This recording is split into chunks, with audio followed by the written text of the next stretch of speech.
If you are a man who poured the best of himself into something, a company, a farm, a family, and then had to stand and watch people you trusted decide you were finished, then pull up a chair, because this story is for you. They like to say that once a man gets old, his fighting days are behind him. I am here to tell you that is a lie, and I have lived the proof. My late wife kept a verse taped inside our kitchen cabinet. From the book of Romans, "Vengeance is mine, I will repay, saith the Lord." She believed it down to her bones, and by the end of what I am about to tell you, so did I. I have changed a few of the names, but not one bit of the heart of it. Before we begin, do an old man a kindness, and tell me down in the comments what town or what country you are listening from. Then stay with me to the end. It is worth the wait. So let me carry you back to the morning. They were certain they had finally gotten rid of me. The first thing I heard, walking into the boardroom of the company I built, was a young man near the coffee station mutter to the woman beside him, "Somebody keep the old man away from the open bar." A few people laughed without making a sound, the way folks laugh when they want you to hear it, but not to own it. I kept my feet moving. "A man does not have to answer every dog that barks," my wife used to say. And the Lord knows I had been barked at by better. My son was standing on the far side of the room, next to a man named Damon Crane. Cole did not look at me. He looked at the table, the window, the carpet, every last thing in that room but his own father. And Damon Crane looked at me the way a man looks at a chair he has already decided to have carried out. They had left me a seat in the back row. In a company that carried my life's work inside every part it shipped, they had put me in the back row of my own boardroom. On purpose. And they wanted me to feel it. So I felt it. Then I sat down anyway. Dean caught my elbow as I passed. He leaned in so close, his voice never reached the next chair. "Sit tight, Art," he said. "It is all in place. Let them move first." I folded my hands on my knee. These two hands that built the very thing they were all so eager to take. And I waited. "Steady now," I told myself. "The Lord did not carry you this far just to drop you on the doorstep." 40 minutes later, Damon Crane's hands were shaking too hard to sign his own name. But that part comes later. And I promise you, it is worth the wait. To understand how a grown man came to sit there with his hands shaking over my name, you first have to understand how the whole pack of them ever talked themselves into believing an old man like me would simply sit down and let it happen. So let me tell you who I am, and who they had decided I was. My name is Arthur Brandt. Most folks just call me Art. I'm 62 years old, and for most of the last year, the people running the company I founded had decided I was a washed-up drunk who got lucky one time and had outstayed his welcome. They were not wrong about the drinking. I will not sit here and sell you a clean story about a clean man. But that other part, where they decided my whole life was an accident, that is the rock they broke their teeth on. The company is called Meridian Semiconductor. You have likely never heard of it, and that was always on purpose. We do not make the chip in your telephone.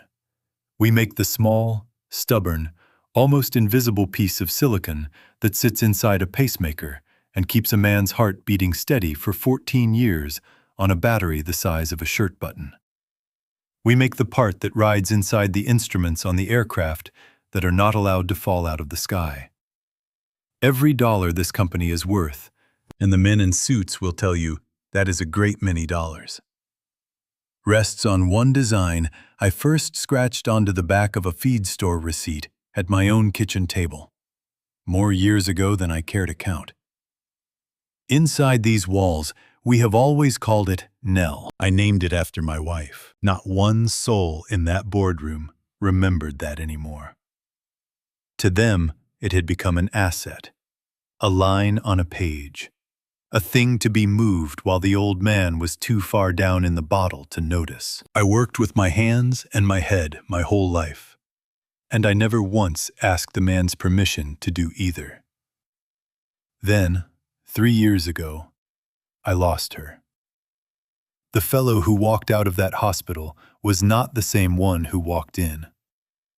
I will tell you the whole of it soon enough. For now, you only need to know that grief is a patient thief, and a grieving man will hand it the keys himself. The bottle did not feel like a fall at the time. It felt like a mercy. A glass of bourbon at the kitchen table where she used to sit was the one place the silence stopped screaming at me. One glass became the evening. The evening became the day. And a man drinking to keep from hearing the quiet is a man who stops hearing a great many things. The meetings he is no longer called to. The lawyers who quit returning his messages. The careful young voices speaking of him in the past tense while he is still in the room. I let my hands slide off the wheel of the thing she and I had built. It will keep, I told myself. These people have earned your trust. A man will tell himself all manner of things so he does not have to look straight at what is standing in front of him. By the time I lifted my head, they had taken my key to the lab. They had quit inviting me to the meetings that mattered. They had started speaking about me in that soft, careful voice folks save for someone they have decided is mostly gone already. And somewhere, in a building I had never set foot in, a stranger had already begun to practice the curve of my signature. But I am running ahead of the story. The only honest way to show you how a man ends up in the back row of his own company is to carry you back to where it began. Not to that boardroom. To the kitchen table. To the woman who taped that verse inside the cabinet door. And to the warning she left for me. The one I would not find until it was very nearly too late. To understand any of it, you have to start where I lost her. Eleanor Brandt could read a balance sheet the way the preacher read scripture. And she could read a man even faster. I learned both the same year I married her.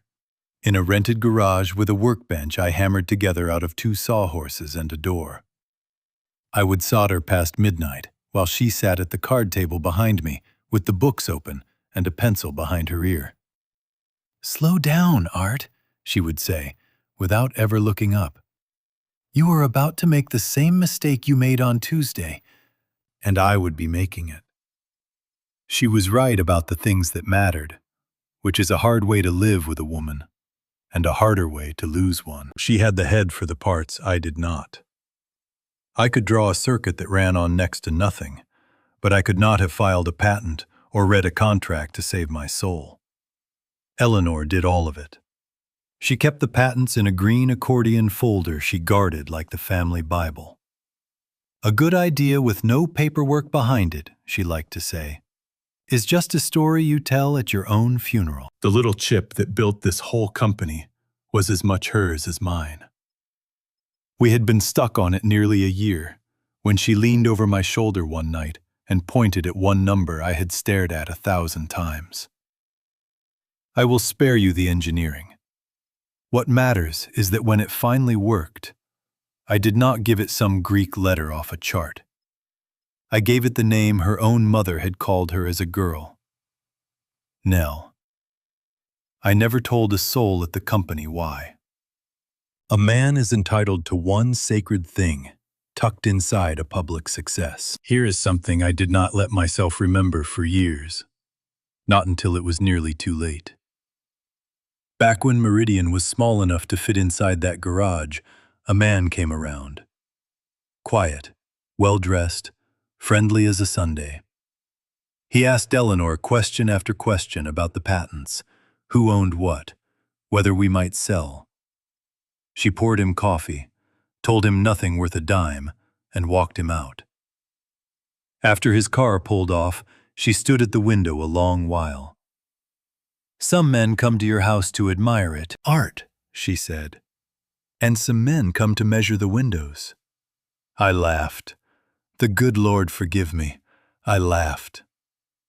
3 years back, in the spring, she started getting tired in a way sleep would not touch. By the time the doctors had a name for it, the name already had a number behind it, and the number was small. 7 months, start to finish. I sat in a hard chair by her bed and held the hand that had signed every paper of our life. Even at the end, she was the sharpest soul in the room. The day before she went, she took my face in her hands. "You are going to want to give up after this," she said. "Do not. And do not let one living soul near that folder." I told her I would not. I meant it the way you mean a thing before the Lord tests you on it. She passed on a Thursday morning. I stood at her grave that weekend and tried to say the old verse, the one Job said when the bottom fell out of his world. "The Lord gave, and the Lord hath taken away." But my mouth would not shape the last part, the part where you bless his name. And I went home and poured a drink instead. There was a small voice down under it all that would not hush. "You gave her your word," it said. "You gave her your word." So I drank until I could not hear it. I will not dress it up for you. I drank in the mornings.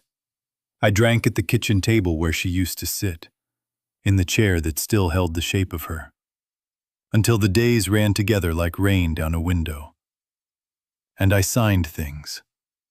Whatever a man slid across my desk, papers I never read, because reading meant caring, and I had run plumb out of caring. The first one I never read, I signed the week we buried her. It was not the last. My boy drove out every weekend for a spell. Cole would find me at that table, pour the bottle down the drain, put the coffee on, and try to talk to me like I was still his father. One Sunday he stood in the doorway with his coat on and said, "Dad, she would be ashamed of this." And I said a thing back to him I will carry to my own grave and will not repeat to you. Something cruel that came up out of the bottle and not out of me. He went quiet. He put on his hat.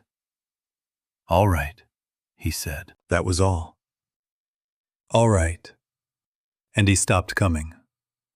I let myself believe he was busy. The truth was plainer.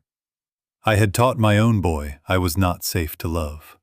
And he believed me, the way children believe the worst thing you teach them. There was one the drinking never reached.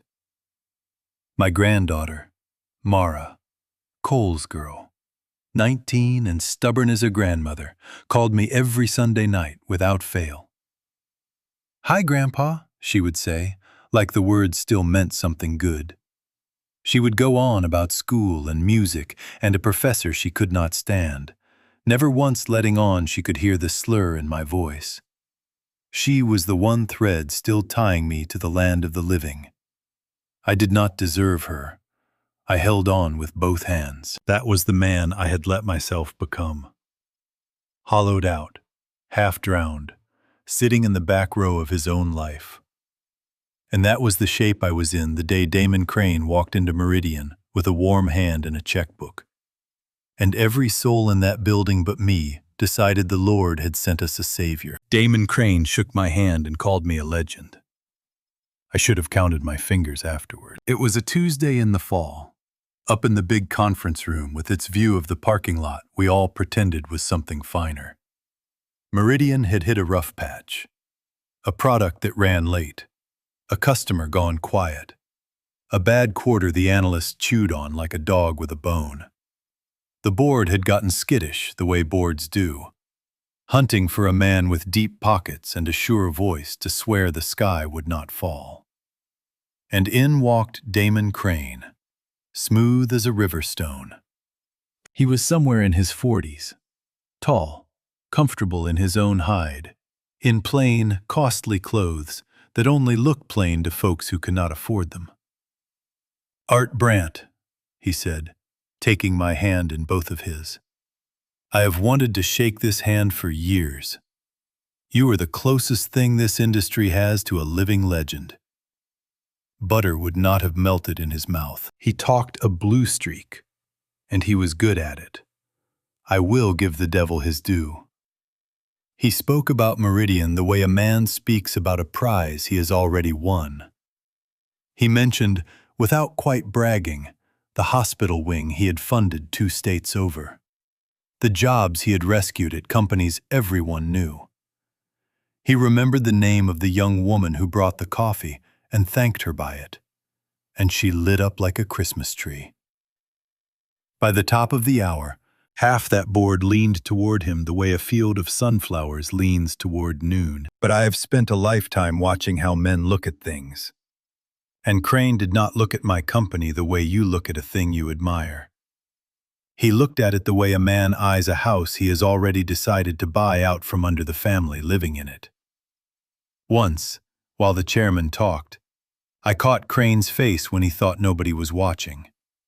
The smile was gone, packed away like a tool he was finished using, and underneath sat something flat and cold and patient. Then the chairman turned back, and the smile came up right on schedule. "Pride goeth before destruction," I heard Eleanor say, somewhere in the back of my mind. "And a haughty spirit before a fall." I held on to that.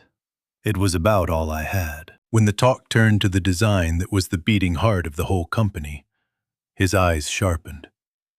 He asked about the patents, friendly as you please. Who held them? How they were locked down? Whether the original inventor was, he smiled here, still able to do the work. He asked, had we thought about succession, about protecting the crown jewels if anything happened to the people who carried them. He said it like a man fretting for our own good. And down beneath 3 years of fog, something turned over in me, cold and uneasy, the way a dog growls at a door before you hear any footsteps. "Easy," I said under my breath. "That is just the whiskey wearing off." But it was not the whiskey. The Lord is my witness, it was not. Then I watched my son fall for him. And that was the part that broke me. Cole was 34, sharp, hungry, good at the parts of this business I never had patience for. A man like Crane reads a hungry young man the way Eleanor used to read a stranger across a room. He pulled Cole into the talk, asked his opinion, hung on the answer like it was gospel, and called one of my boys' ideas the smartest thing anyone has said in this building all year. I watched Cole stand a little taller, the color coming up in his face, the look of a man who has been starving to be seen and finally got himself a plate. And it cut me clean through, because the one who should have been seeing him was me, and I had handed that job to a stranger the day I crawled inside a bottle. As we left, I heard Crane tell him, low, "A company like this needs young blood at the top, son. The old guard cannot hold on forever." Cole did not look at me. He did not have to. I tried to do something. Out in the hall, I caught the chairman by the sleeve. "I do not like this," I told him. "He is asking the wrong kind of questions. We ought to slow down." The chairman looked at me with that careful, kindly patience they all used on me now, like I was a dog that might bite or might just be too old to matter. "Art," he said gently, "when did you last walk in here sober before noon?" I had no answer, because he was right, and a man being right about the small thing gets to be wrong about the large one for free. That was the trick I would watch them run for months. Knock the legs from under the messenger, and you never have to wrestle the message. I found Cole at the elevator. We had not truly spoken in close to 2 years. Not since the Sunday I said the words I have never been able to take back. I wanted to warn him, I wanted to be his father for 30 seconds. I started to say his name. He turned, and there was a coldness in his face that I had put there myself. And he said, "We will talk later, sir. I have a call." Sir. For the first time in 2 years, my boy called me sir. The word dropped into my chest like a stone down a dry well, falling and never hitting bottom. He stepped into the elevator beside Damon Crane. The doors slid shut, and I stood alone in the hallway of the company I had raised from a garage bench. An old man with whiskey on his breath and a warning not one living soul wanted to hear. Something had already started. I just did not yet know its name. Everyone at that table was smiling. That was the first thing that felt wrong. It was a private room at a steakhouse out past the airport. The kind of place with low light and high prices and waiters who never let your water glass go empty. Crane had called it a board off-site, a chance to get out of the building and think big. He had ordered for the whole table before half of us sat down, and he set me at his right hand like I was the guest of honor at my own wake. I want you to understand a thing about a room full of smiling people. When you have spent your life among honest ones. Honest folks do not all smile at the same time. They smile when something is funny and quit when it is not. And the smiles come and go like weather. But every face at that table was turned up at the corners and held there, the way a man holds still for a photograph. And not one of them reached the eyes above it. Eleanor had a verse for men like that. The words of his mouth were smoother than butter, she used to say. But war was in his heart.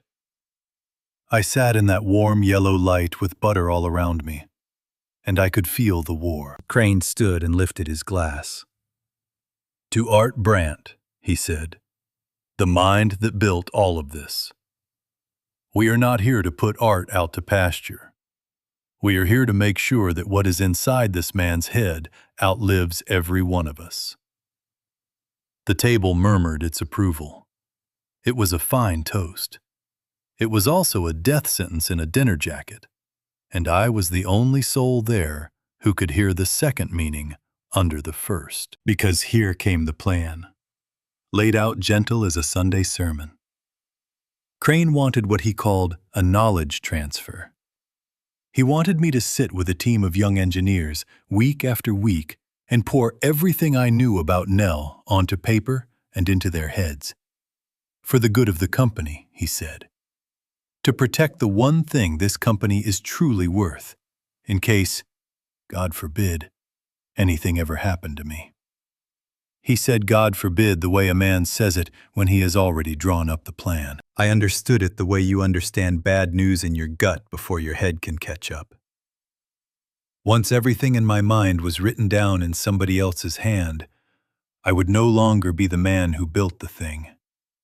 I would just be an old drunk who used to. "Keep your head, Art," something in me warned. "Do not give them the show they came for." And then I went and gave it to them anyway. I had been drinking. I will not pretend otherwise. The warmth and the lies and the sound of my own son laughing at Crane's jokes had me reaching for the glass more than I should have. And somewhere in the second hour, the whiskey got out ahead of me. When a young fellow at the far end said something breezy about modernizing the old architecture, I stood up too fast, my chair scraping, and I heard my own voice come out too loud and too thick. "That old architecture keeps people alive," I said. "You children have not built one thing that matters." The room went still. And down at the end of the table, plain as day, a telephone was up in somebody's hand. The little black eye of it pointed straight at me, and it did not move. I sat back down. My face was hot. Across from me, Cole was staring at his plate, and his ears had gone red, And I knew that shame, because it was my own, handed down to my boy like a bad inheritance. A woman beside me, a longtime board member named Harriet Vance, leaned in and said, low and not unkind, "Sit a spell, Art. Have some water." It was about the only honest word spoken to me all night, and it came from the one person I had least expected. The rest of the dinner went on around me like I was a coat somebody had left on a chair. They talked roadmaps and timelines and head count, and when my name came up at all, it came up in the past tense. Crane ran the whole table with a soft hand, agreeing with everyone, offending no one, steering every road to the same quiet place. Dean found me in the parking lot afterward, by my truck. He is a careful man, our general counsel, not one for drama. He looked back at the lit windows of that steakhouse a long moment before he spoke. "I do not know what I am looking at yet, Art," he said, "but I am looking, and I want you to do something hard for me. Start writing down what you remember, the nights and the dates, while it is still fresh. A plain notebook, no telephones." I asked him what he was afraid of. He did not answer that. He just said, "Watch your drinking around these people. They are keeping a record." Then he got in his car. I stood there in the cold, with his words sitting heavy on me. And I thought about that little black eye at the end of the table, recording an old man making a fool of himself. And I understood the footage was no accident. It was a deposit. They were saving it for something. But the thing that kept me up that whole night was not the camera. It was the last thing Crane said to me at the door, his hand warm on my shoulder, and his voice dropped low so the others could not hear. He asked me one quiet question about the patents, a question I have since learned no honest buyer ever asks. He asked whether the rights to Nell were held free and clear, or whether anything, any old paper, any living person could slow him down if those rights ever had to move in a hurry. They took my lab badge the way you take the car keys from an old man. Gentle, apologetic, certain you will thank them for it later. It happened on a gray morning, about 2 weeks after the offsite. I walked up to the security door outside the lab I had built with my own sweat, where the smell of solder and warm electronics still felt more like home than my own kitchen did. And I pressed my badge to the reader the way I had 10,000 mornings before. The little light blinked red. I tried it again. Red. I stood there pressing a dead piece of plastic against a door that no longer knew my name. Sal Ferraro came around the corner then, slow, like a man walking to a funeral he did not want to attend. Sal had run security in that building for 20 years. He had carried boxes for Eleanor. He had cried at her service in the back pew where he thought nobody could see him. Now he could not look me in the eye. "Art," he said, and his voice cracked on the single word. "They changed the access list overnight. I am supposed to ask you for the badge." "Whose orders?" "Sal." He swallowed hard. "Came down from up top. They are calling it a safety matter, on account of the equipment, and you know." He could not finish it. He did not have to. He held out his big hand, and I laid the badge in it, and he closed his fingers around it like it pained him to do it. "I am sorry, Art," he whispered. 20 years. I am so sorry." I told him it was not his doing, and I meant it. The man holding the door is never the man who locked it. You want to know how they do a thing like this to a man, so it looks like kindness from the outside. They do it for your health. That is the magic phrase. They do not say you are finished. They say they are worried about you. They say the lab has hazards, and you have not been yourself lately. And would it not be better, given everything you have been through, if you stepped back from the day-to-day and focused on resting and healing? They wrap the knife in so much soft cloth that if you flinch, you are the one making a scene. It was Cole who said the worst of it. And he said it in Crane's words, which was how I knew whose boy he had become. He found me in the hallway, still standing there empty-handed. I looked at my son, and for one foolish second I thought he had come to take my side. Then he opened his mouth, and Damon Crane fell out of it. "Dad, nobody is pushing you out," he said, in that smooth, rehearsed, reasonable voice. "We are protecting you, and we are protecting the company's most valuable assets. You have to admit you have not exactly been in a condition to be trusted around sensitive work." Most valuable assets. Sensitive work. My boy, who used to fall asleep on my chest in that garage while I soldered.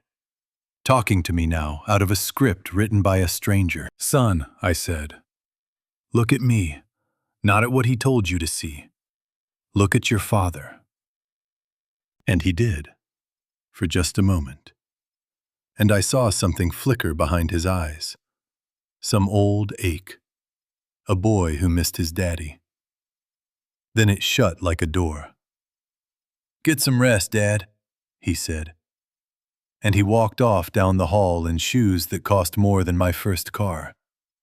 And he did not once look back. I stood in that hallway a long time. I will tell you the truth. The bottle called to me loud that morning. Every cell in my body wanted to go home and drown the whole rotten business. They had taken my work, my dignity, and now my own son was reciting my eulogy while I was still breathing. Eleanor had a verse she used to lay on me when the world looked only at the worst of me. "Man looketh on the outward appearance," she would say, "but the Lord looketh on the heart." They saw a drunk in a hallway. She had always seen the rest of me, so I did not go to the bar. Not that morning. I went and sat in my truck in the parking lot, and, "Think, do not drink," I said out loud to the empty cab, over and over, like a man saying his prayers. For a fellow like me, thinking is the harder of the two by a country mile, and thinking is what saved me. Because somewhere in the fog, sorting through the wreckage of every door they had closed in my face, I remembered a door they did not even know was there. When Eleanor passed, I never could bring myself to clear out her office on the 3rd floor. The company let it sit. A sealed little room with her name still on the plate by the door. Because nobody had the heart to argue with a grieving founder over a closet's worth of space. They had forgotten about it. I had very near forgotten it myself, but I had not forgotten the small brass key on my ring, the one I had carried so long I no longer felt its weight. It did not open the lab.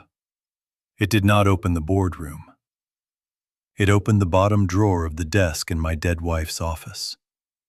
The drawer she had told me, in the last clear week of her life, to open only when every other road had run out. I sat in that cold truck and looked at that little key lying in my palm.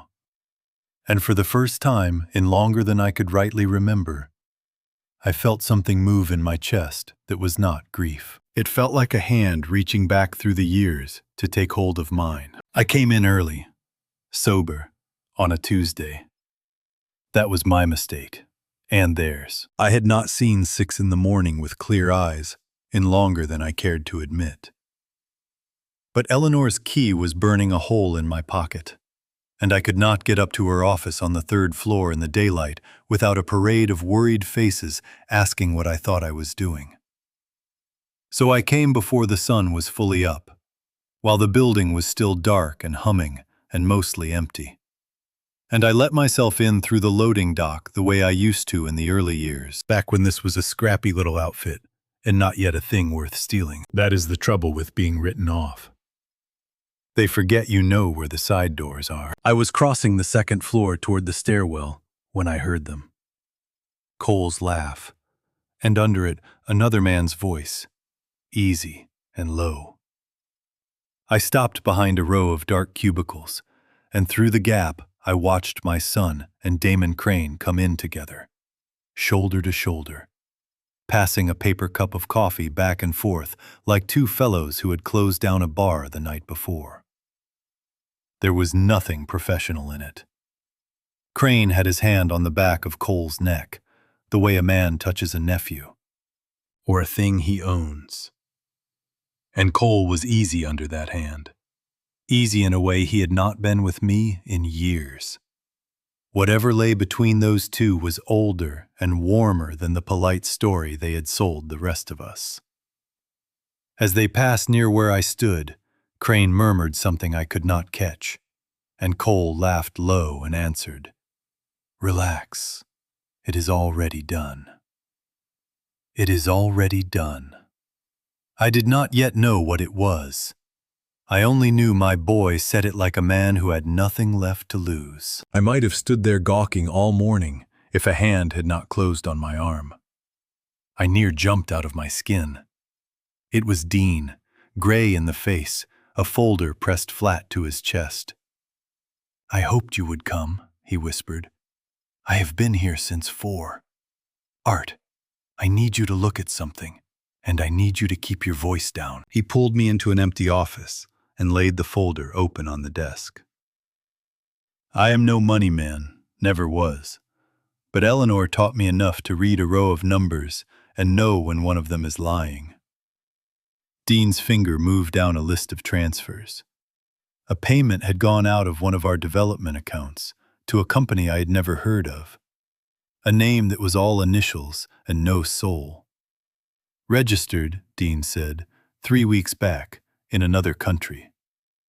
Then a second payment, smaller, into a personal account. He tapped that one twice and looked at me, and he did not say the name aloud, because the name on that account was Cole Brandt. "It could be nothing," Dean said, in a voice that meant it was something. "Consulting, a bonus. There are clean reasons for all of it." He swallowed. "I just have not found one yet." I stood there with my whole life tilting under me. Up to that morning, I had told myself 100 soft stories. That Cole was only dazzled, that he would wake up, that a boy does not sell his own father. Some last stubborn corner of me was still arguing. "There is a clean reason," it kept saying. "There has to be a clean reason." But I had run flat out of clean reasons. Here was the cold arithmetic of it on a page, money flowing from a stranger into my son's pocket, while my name got quietly sanded off the company we built for him to inherit. I thought of the hard verse out of Micah, "The son dishonoreth the father, and a man's enemies are the men of his own house." I had read it 100 times and never once dreamed it was talking about my Cole. About the boy I taught to ride a bicycle in that very lot out front. "Make me copies," I said. My voice came out steadier than I felt. "Quiet ones. And Dean, do not breathe a word of this to a living soul. Not yet. Right now they think I am a drunk who cannot find his own shoes. That is the only card I am holding, and I will not turn it over early." Dean looked at me a long moment, and something in his face shifted, like a man who had been carrying a heavy thing alone and just felt a second pair of hands take the weight. "Yes, sir," he said. And he meant it the good way, not the cold way my own son had meant it. I never did make it up to the 3rd floor that morning. I will tell you why. On my way back to the stairwell, I had to pass the big conference room on the 2nd floor, the one walled in glass where the leadership held their early meetings. The lights were on inside. Crane sat at the head of the table, and Cole sat at his right hand, in the very chair Crane had set me in at the steakhouse. And they were not alone. Half a dozen of the people who used to call me boss were ranged around that table. And every last one of them was laughing. I could not hear a word through that glass. I did not need to. I have spent a lifetime in roaring labs, reading the mouths of men over the scream of the machines. So I stood there in the dim hall, an old man they had all forgotten. And I watched Crane lean back and say something with a smile. And I watched my son tip his head back and laugh. And I read my boy's lips as plain as if he had hollered it into my ear. He won't even read it before he signs. My wife had left me a map. I only had to get sober enough and brave enough to open the drawer where she had drawn it. It took me 3 days. The first morning I got as far as her office door, with her nameplate still screwed to the wall. Eleanor Brandt in the same brass letters I had paid extra for, the ones she rolled her eyes at when I ordered them. I put my hand on the knob and could not turn it. The second morning, I made it inside and just stood there breathing. The company had left the room exactly as it was the week she died. Her reading glasses still sat folded on the blotter. Her sweater still hung on the back of the chair, and when I lifted it to my face, it had given up almost all of her smell. Only the faintest ghost of it left in the wool. And I sank down in her chair and cried like a child, and did not open the drawer at all. It was the third morning that I finally fit the little brass key into the lock. The drawer slid open, heavy. Inside, laid out neat as a church pew, was everything my Eleanor had reckoned I would one day need. On top sat the green accordion folder I had not laid eyes on in years, fat with the patents she had filed and renewed and defended like they were her own children. Under it, a stack of cloth-bound notebooks, the original lab books, the ones where I had first worked Nell out in my own cramped hand. Every page dated, every page signed and witnessed. The plain, stubborn paper proof that the thing was mine. Born at my bench, years before any stranger ever set foot in my company. A forged signature on a slick assignment is a strong thing in a quiet room. It is a weak thing standing next to a wall of dated notebooks in the inventor's own hand. Eleanor had known that. Eleanor had known it long before I did, and beneath the notebooks lay a thick legal folder. And clipped to the front of it, a letter in her handwriting with my name on the face of it. I read the legal papers first, because I was afraid of the letter. I am no lawyer, but Dean has since walked me through every line, and here is the plain meaning of it. Years ago, quietly, telling not one living soul, not even me, Eleanor had placed the rights to Nell, the patents, the core design, all of it, into a thing the lawyers call a voting trust. She had raised a fence of law around our life's work.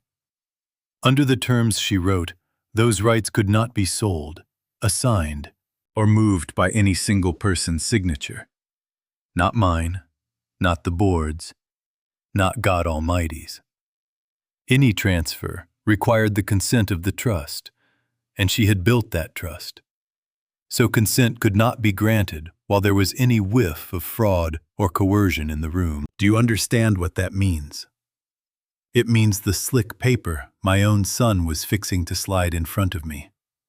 The one he laughed about behind that glass. The one I supposedly would not even read before I signed, was worth nothing. A forged name on it would transfer nothing. They could trick me. They could fill me with whiskey. They could guide my hand across the line while I snored. And it would not move one bolt of what Eleanor had locked away. She had not just left me a warning. She had left me a wall. And she had built that wall for someone. Long before I knew there was a thing in this world to fear, my wife had looked down the years and seen a certain kind of man coming. And quietly, patiently, lovingly, She had laid the trap that would one day swallow him whole. I sat back and I said it out loud. To her. To the empty room. "You sly, beautiful woman," I whispered. "You saw them coming." Then I opened the letter, because I had run out of ways to put it off. I will not give you all of it.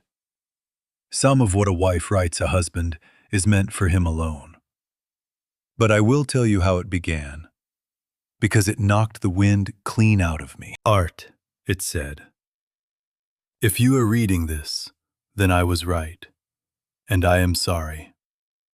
I always hoped I was wrong about people, and I almost never was. You were going to feel like a fool for not seeing it sooner. Do not. You build things.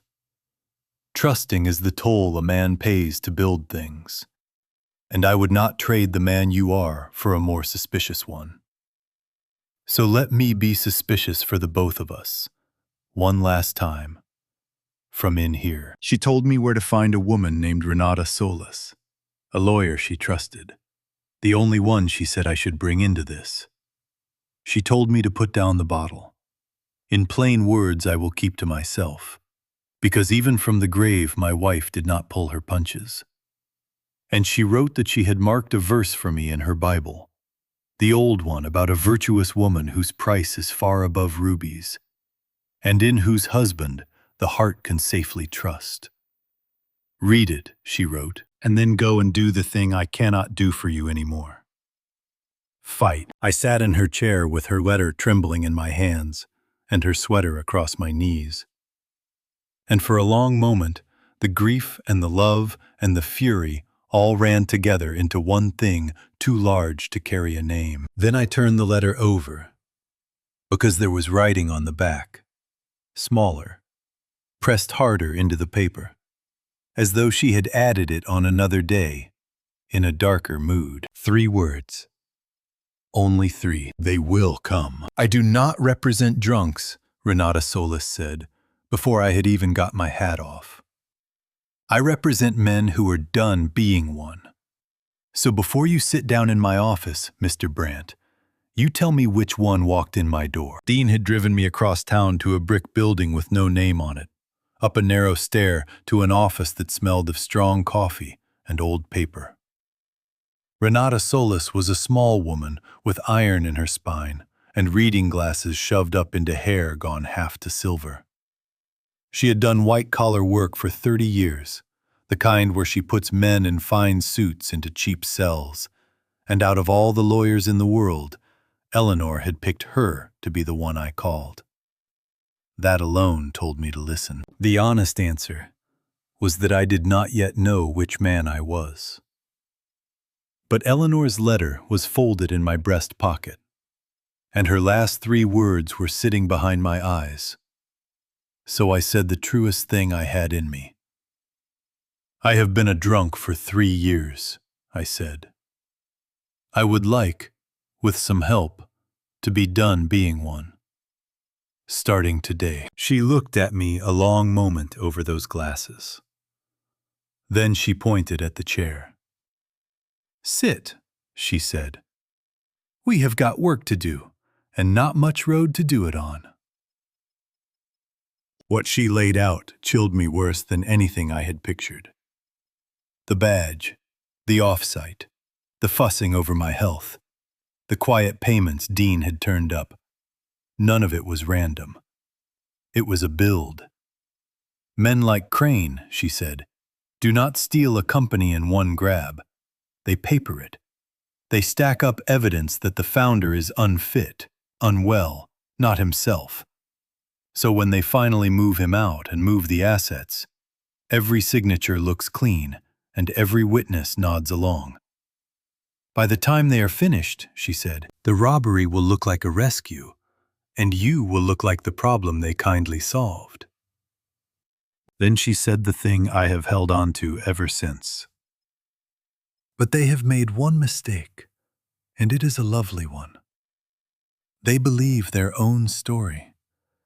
To every soul in that building, You are a finished old man who cannot find his own truck in the lot. That belief is a blindfold, Mr. Brandt, and they have tied it over their own eyes. As long as they think you are beaten, they will not watch you. And a man nobody is watching can get a powerful lot done. There was a knock, and a young woman came in carrying a cardboard box. Priya Rao ran my lab now, the lab they had locked me out of, and I had braced myself to find she was one of them. Instead, she set the box on the table and lifted the lid.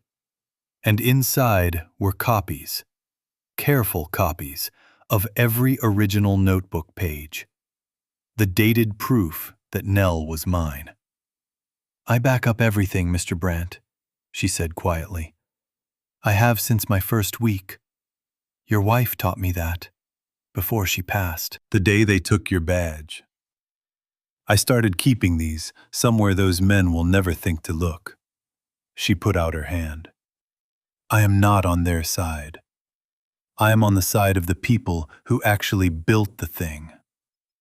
I shook that young woman's hand and could not find a word for a moment.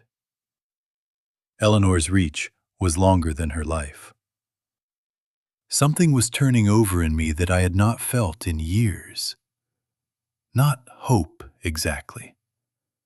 It was the cold, clear thing a man feels when he quits running and turns to face what has been chasing him. All right, I thought. You came for what she built. Come and try. That night I went down to a church basement on the east side. The kind with metal folding chairs and burnt coffee, and a circle of folks who had each clawed up out of a hole like mine. Earl was there, the way he had been there for 2 years while I ignored him. Earl was 70 if he was a day, a retired bricklayer with hands like catcher's mitts. And he had not touched a drink since before I had hair on my chin. After the meeting, he pressed a small bronze coin into my palm. A chip, they call it, for 1 day clean. 1 day. It felt like nothing, and like the world. You've been wearing fear like a second skin, Earl told me. Let me give you something better to put on. The good book says the Lord did not give us a spirit of fear. He gave us power and love and a sound mind. You've been drinking away the only 3 things a man needs for a fight like yours. Time to quit, brother. Earl had buried a wife of his own and a daughter besides. All of it without a drink for 30 years, on nothing but a stubborn faith I had no right to envy, but did. If a man could carry that and still stand straight. I had run clean out of excuses. I closed my fist around that little coin. And 1 day, I promised it, there in my hand. Just 1 day, Art. And then you come back and you ask for 1 more. It was the first promise I had made and meant since the night I swore to Eleanor I would not give up. 2 mornings later, sober, with that coin in my pocket and Priya's copies in Renata's safe, I sat across from her again. She had a small black recorder in her hand. She set it down and slid it across the table to me. Slow, the way you hand someone a thing that can go off. I looked at that recorder like it might bite me. You want me to wear a wire, I said. At my age? She did not smile. The law in this state is kinder than those men know, she said. You only need 1 person in the room to consent to a recording. 1. And that person, Mr. Brandt, is you. For 10 seconds, I had my son back. Then I watched him decide he could not afford me. I asked him to the house. I did not say why. I just called him. The first call I had placed to my own boy in longer than I want to count. And I kept my voice steady and sober and said, Cole, come by the house tonight. Just you. I am asking as your father, not as anything else. There was a long quiet on the line.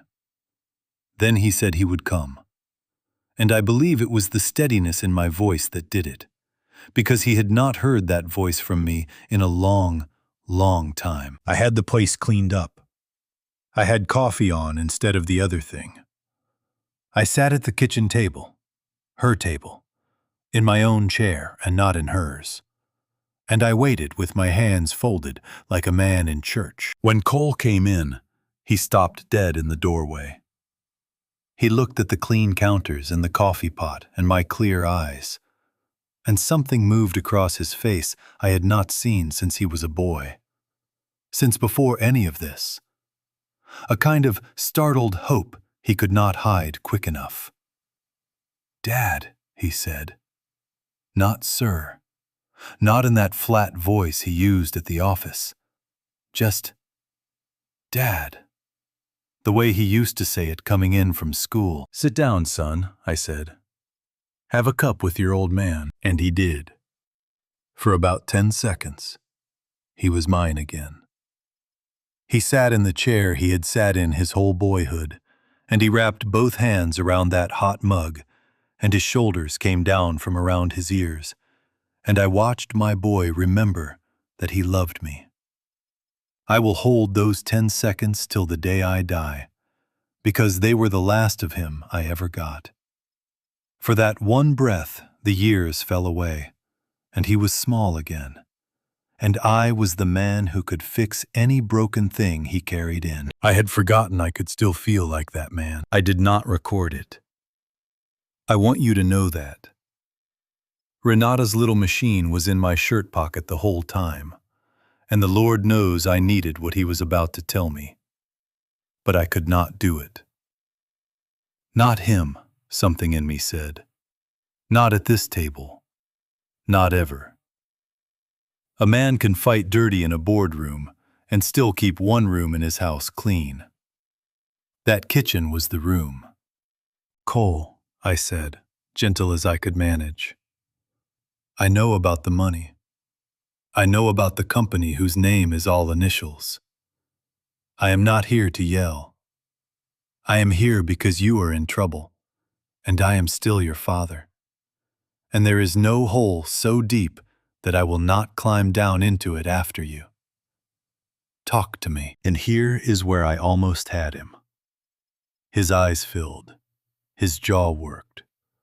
For one terrible, hopeful moment, I saw the whole thing trembling on the edge of coming out of him.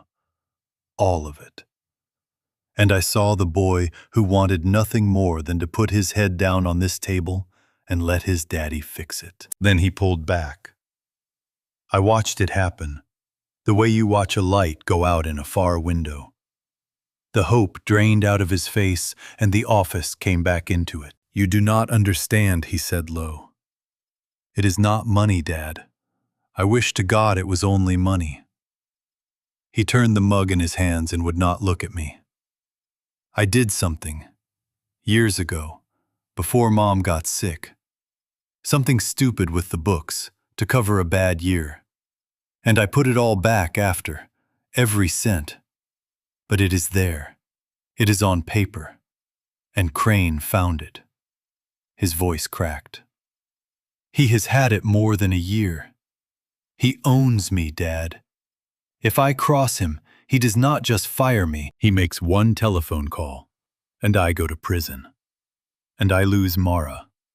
And everything you and Mom built drags my name through the mud. So do not sit there and tell me you will climb down into the hole. You have no idea how deep it goes." I sat there with my heart breaking in 2 directions at once. For the trap he was caught in, and for the lie he was about to ask me to live inside alongside him. I thought of the old story, the one Eleanor loved best, about the boy who took his share and ran off, and the father who watched the road for him every single day. When that boy finally came dragging himself home, the father saw him a great way off, and he did not wait, did not fold his arms, did not make the boy grovel in the dirt. He ran. He ran down the road to meet his son. I had been ready to run down any road in this world for Cole. The cruelty of it is that a father cannot run to meet a boy who will not turn around. Then we fight it together, I said. Whatever you did, we drag it into the light ourselves, before Crane can. The light is the one place his kind cannot follow you. Son, please. I had nothing left to bargain with but love, so I laid all of it on the table between us. I would trade the whole company to have you back, I said, and I meant every word. Every last bolt of it. For a second I thought he might. He looked at me, and his eyes were his mother's eyes, and they were full to spilling. Then he stood up. He set the mug down carefully, like it might shatter, and he walked to the door. And he stopped there with his back to me, and he said the thing that has rung in my ears every night since. Dad, he whispered, just sign what they put in front of you, before it gets worse. Damon Crane did not come to Meridian to save it. He came shopping. That was the thing we pieced together over 3 long weeks in the back room of Renata's office. The 4 of us bent over a table gone white with paper. Me, sober now, starting to feel my own mind again. Dean, who could read a ledger the way I read a circuit. Priya, who understood exactly what our little chip could and could not do. And Renata, who had spent a career teaching rich men that the law was not a thing a man could simply buy. Renata started with Crane himself. She had a friend who pulled public filings the way other folks pull weeds, and what came back turned my stomach. He had done this before, not once, 6 times, in 6 towns. The pattern was always the same, near enough to be a recipe. He would find a good company that had hit a soft patch, some outfit built by an honest fool who was better at making things than at guarding his own back. He would ride in on a white horse, all warm hands and big promises and money to burn. He would charm the board, get himself named the savior, and then, quiet and patient, he would carve out the one piece that was actually worth a fortune. The patents, the secret, and sell it off to the highest bidder, leaving the rest a hollow husk with the lights still on. Renata pulled one of them up on her screen. A family tool company 2 states over, 4 generations old. The grandfather who had built it did not live a year past the sale. Heart, the record said. I had my own word for what it was. There is a kind of grief that does the dying for you. Here is what you have to understand. Art, Renata said, tapping a page. He did not stumble onto Meridian and get tempted. Men like this do not improvise.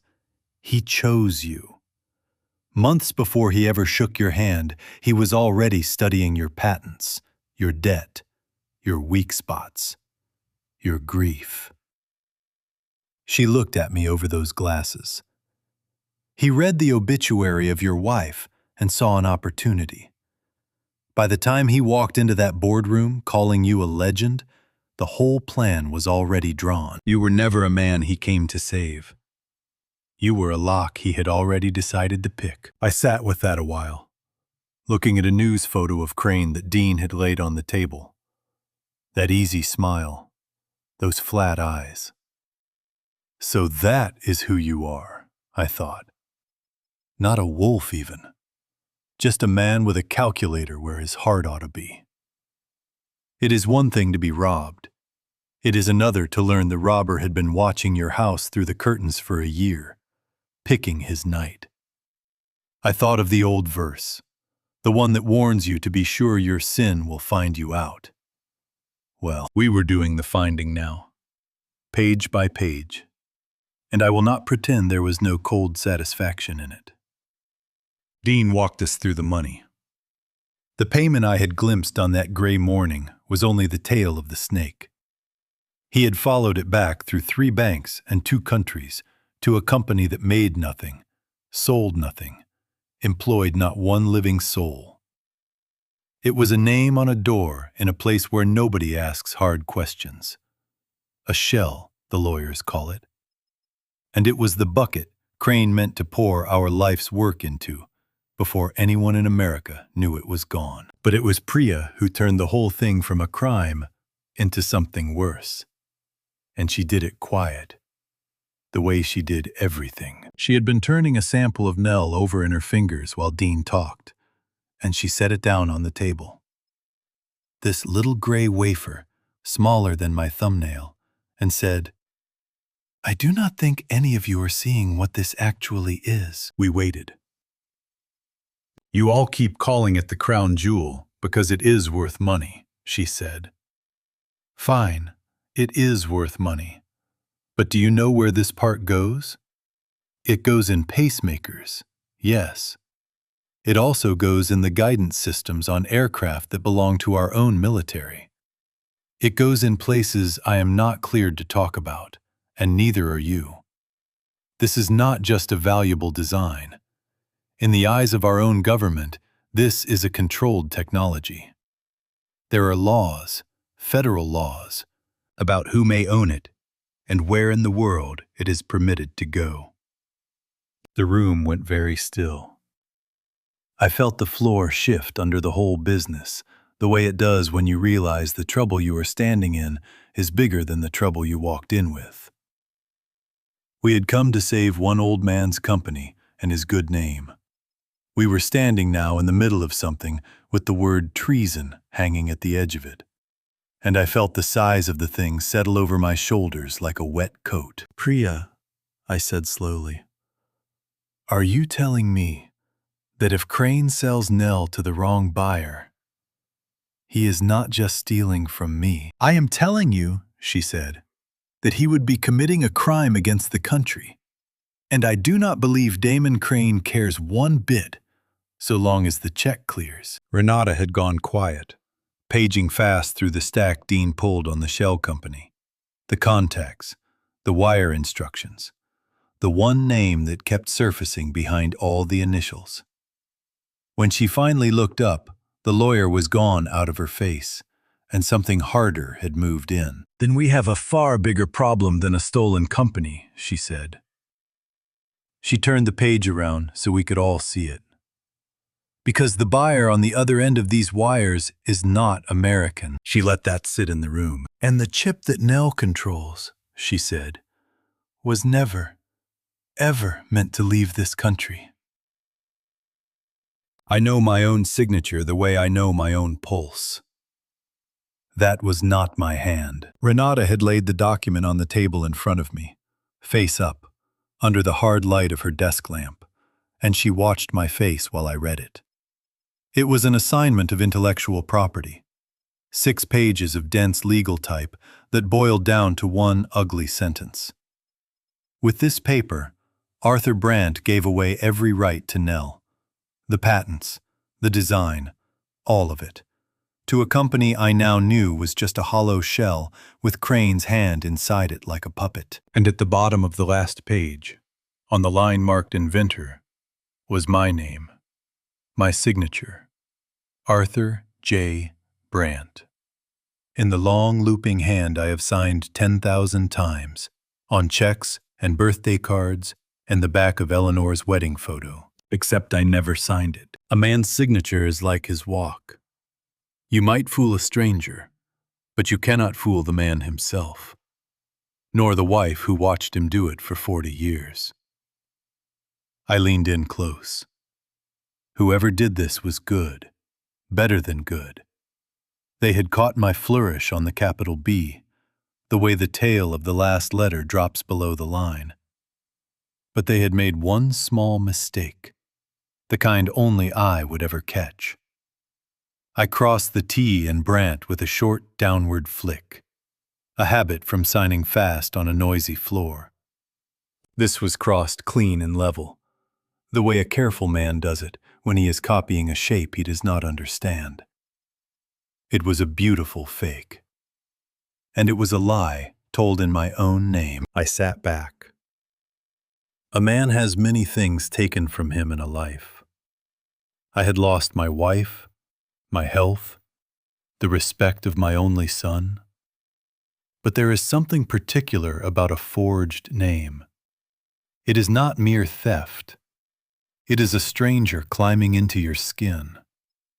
They had reached into the most private thing I own, the small, secret way my own hand moves across a page. And they had pinned it to a lie. This is forgery. Renata, I said. My voice came out low and strange to my own ears. They forged my name to sign away the one thing my wife and I made together. There is a commandment about this. Thou shalt not bear false witness. I did not used to think the old commandments needed lawyers. I was wrong about a great many things. Renata let me sit in the heat of it a moment.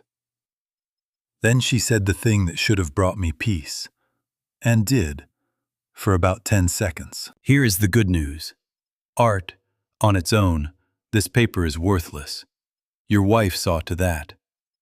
Nell sits inside the voting trust, and no signature on this earth, real or forged, can move it without the trust's consent. And the trust will never grant consent over a fraud. So this document, the moment it walks into a courtroom beside Eleanor's trust and your notebooks, dies on its feet. I let out a breath I felt like I had been holding for a year. Then we have them. No, she said. Not yet.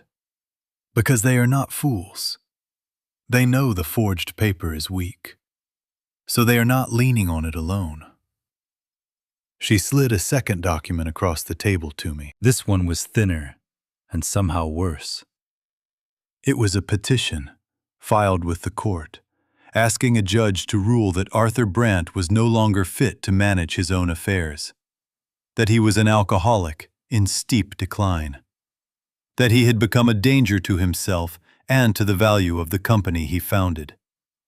It asked the court to appoint a guardian to act in my name, and for my own good. And I did not have to ask who they had standing in line to be that guardian. Do you see it now? Renata said quietly. They do not need the forgery to be strong. They need you to be weak. If a judge signs this, you stop being a person who can fight.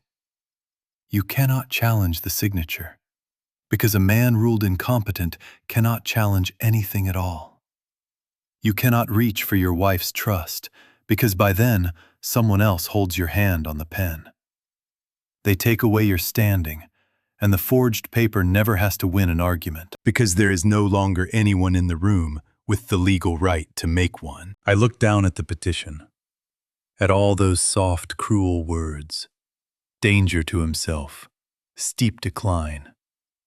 And I thought about the little camera at the steakhouse, and the badge they took off me, and every careful brick they had been laying for a year. It had all been for this. The drunk they built in their reports was about to be made real by the stroke of a judge's pen. There it is, I thought, staring at those two words.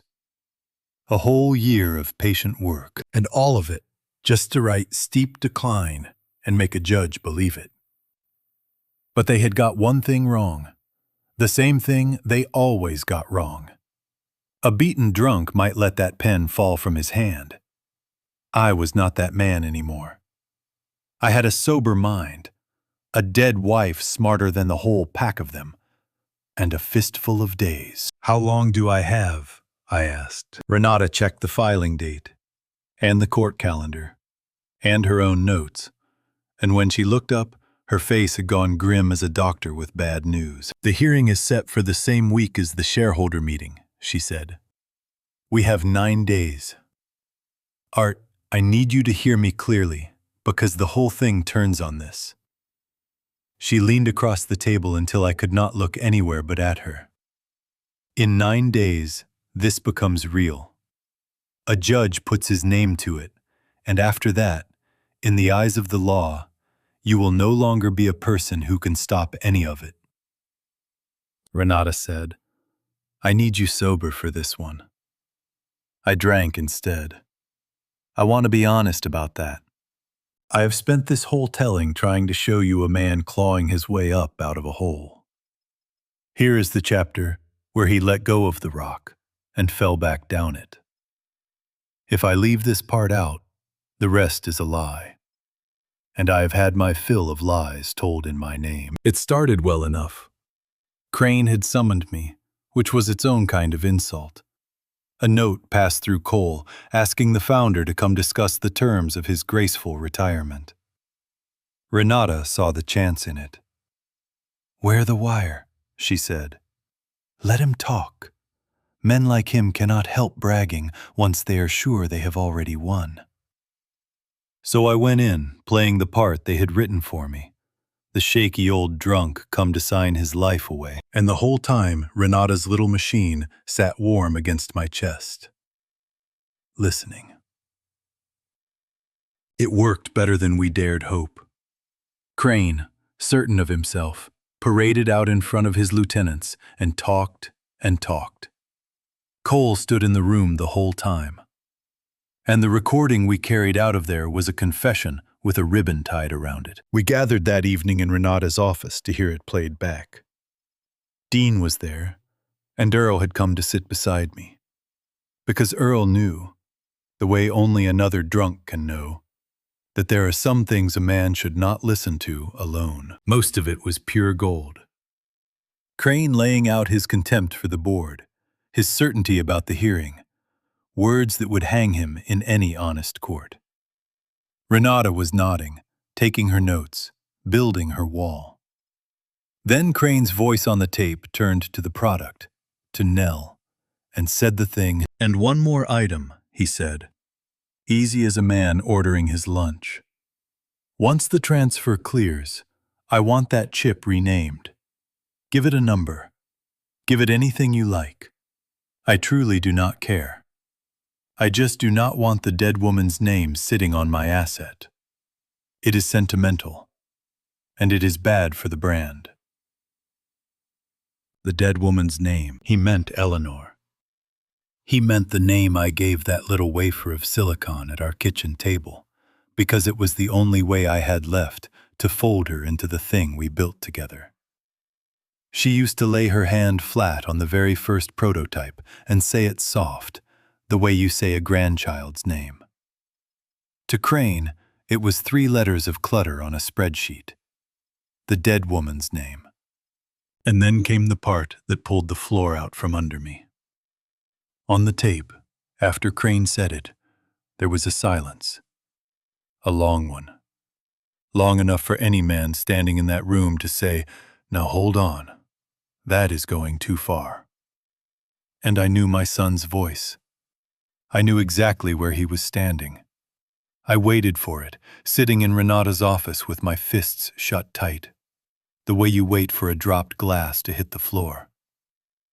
"Say it, son," I begged the tape, knowing he could not hear me across all that time. "Say one word for your mother.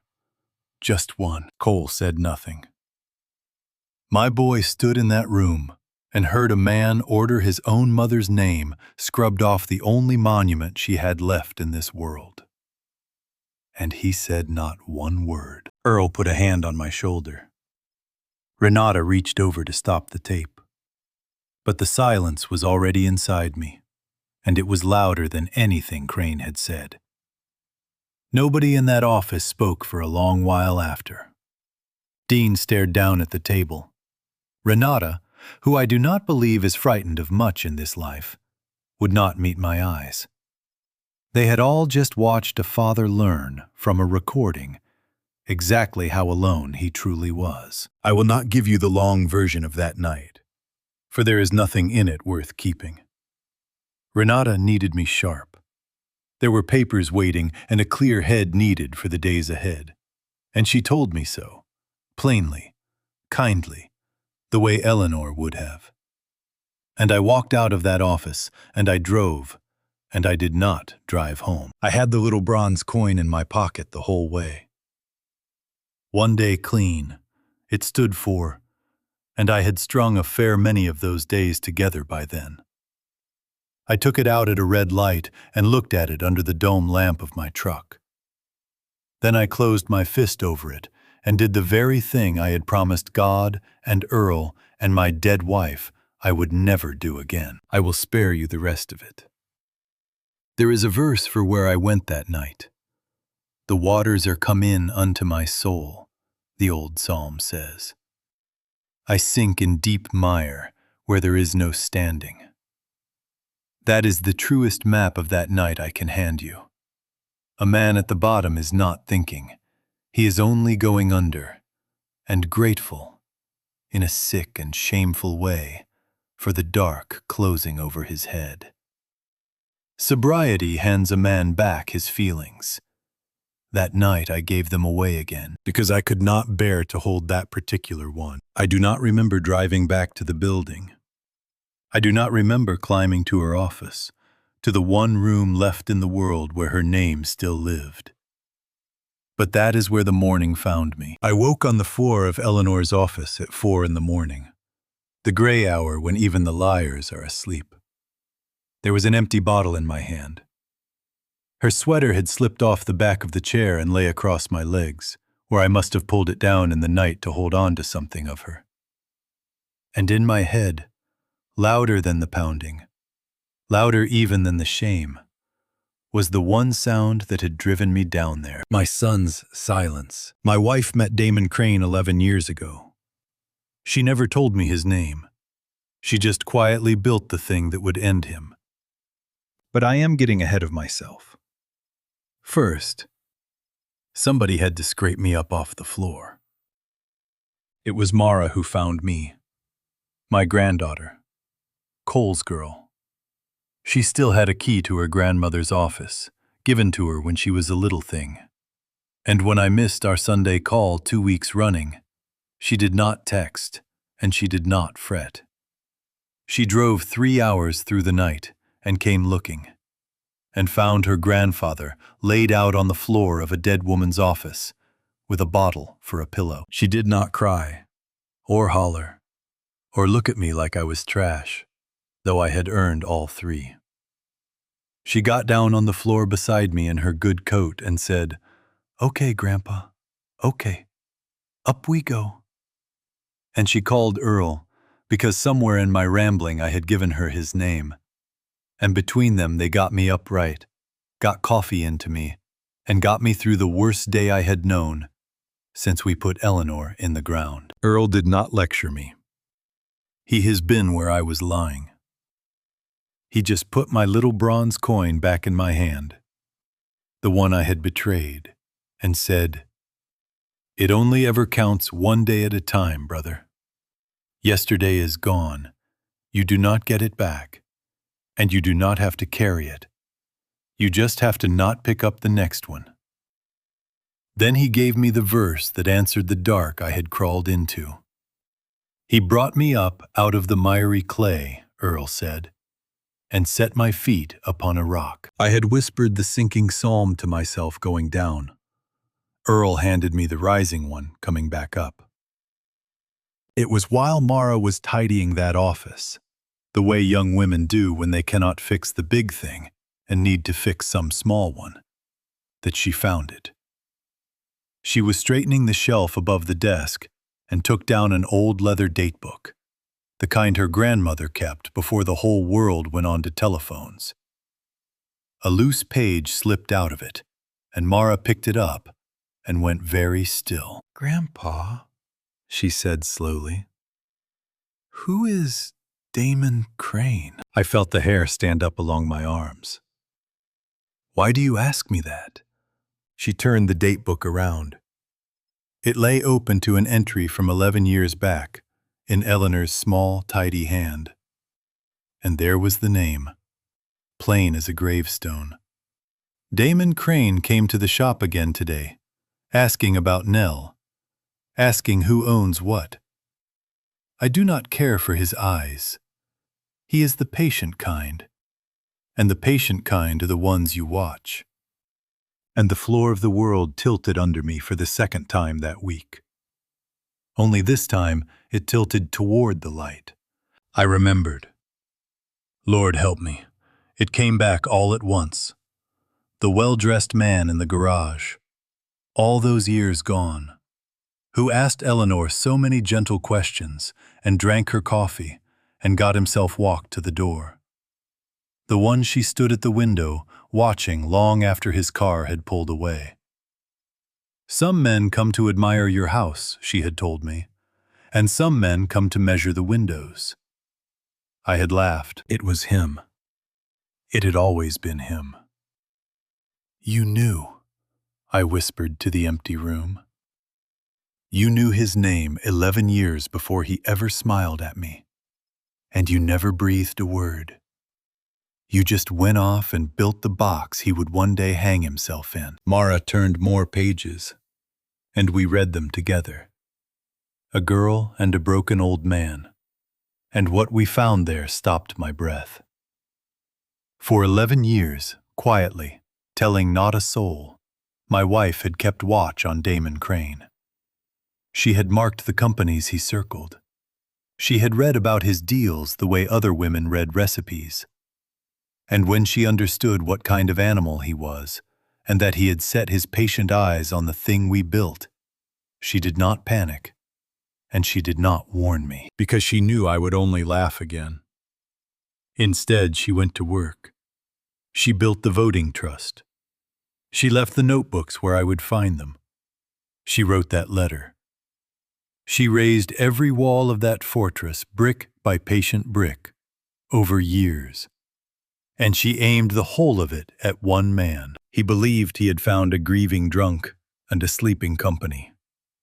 He had no notion he had walked into a snare set for him by name, by a woman 3 years in her grave, who had seen him coming back when his hair was still dark. They had meant every bit of it for evil. My wife, God rest her clever soul, had quietly bent each piece of it toward good, and left the trap cocked and waiting for the day her husband finally woke up. All those years I believed I was the one protecting her, the man of the house who handled hard things. The whole time it had been the other way around. She had been guarding me from a danger I could not even see, quietly, with both hands, asking nothing for it. That is a particular kind of love, the kind that labors in the dark and never once sends you the bill. I sat there a long while with that datebook in my lap and Mara's hand in mine. Then I got up. I walked to the little sink in the corner of the office, the one where Eleanor used to rinse her coffee cup. I had a bottle in my coat, the twin of the one I had emptied. I had been carrying it the way a coward carries his excuse. I took it out, and I unscrewed the cap. And for the first time since the day of her funeral, I poured the whiskey down the drain and watched every drop of it go. Then I picked up the telephone, and I called Renata. For a year they had been quietly building a case that I was a finished old man. Now we built one of our own. The only difference, and it is the whole difference, was that ours was true. Renata did not bluff, and she did not bluster. While I had been drowning and then drying out, she had been on the telephone with people whose offices have a seal on the door. The recording I carried out on that wire, the forged assignment, Eleanor's datebook, Priya's notebooks, Dean's trail of money into that foreign shell. She took the whole pile of it to the government. And the government, it turns out, takes a very dim view of a man trying to sell a piece of America's own defense out the back door to a foreign buyer. You need to understand the size of what we are holding now. Art, she told me. This stopped being a fight over a company a good while ago. There are 3 different agencies interested in Damon Crane. One cares about the stock fraud. One cares about the forgery and the conspiracy. And one cares about that buyer overseas. And that one cares about nothing else in this world but stopping that sale. She allowed herself the thinnest smile I had seen on her. We are not the underdog anymore, Art. We are the bait and the trap. and the men waiting in the trees. What that meant in plain English, she explained, was that the shareholder meeting would no longer be just a meeting. There would be people in that room, quiet people with badges under their coats, waiting for Damon Crane to do in the open the very thing they had watched him plan in the dark. Dean came over to my side, fully and finally, and it cost him to do it. He was the general counsel. He could have kept his head down and his pension and let the whole thing wash on past him. Instead, he sat down with Renata and a federal lawyer and told them everything, under oath, with his name on every page. When I tried to thank him, he waved it off. "Your wife hired me, Art," he said, 20 years back, when nobody else would touch a little company working out of a garage. I do not forget a thing like that. Some debts a man is glad to pay. Then there was the board. When the dust settled at the shareholder meeting, it would come down to votes, and the votes were close, and the whole business balanced on one person, Harriet Vance. The same Harriet who had leaned over at that ugly dinner and told me to sit a spell. I drove out to see her at home, and I did not bring lawyers or thick stacks of paper.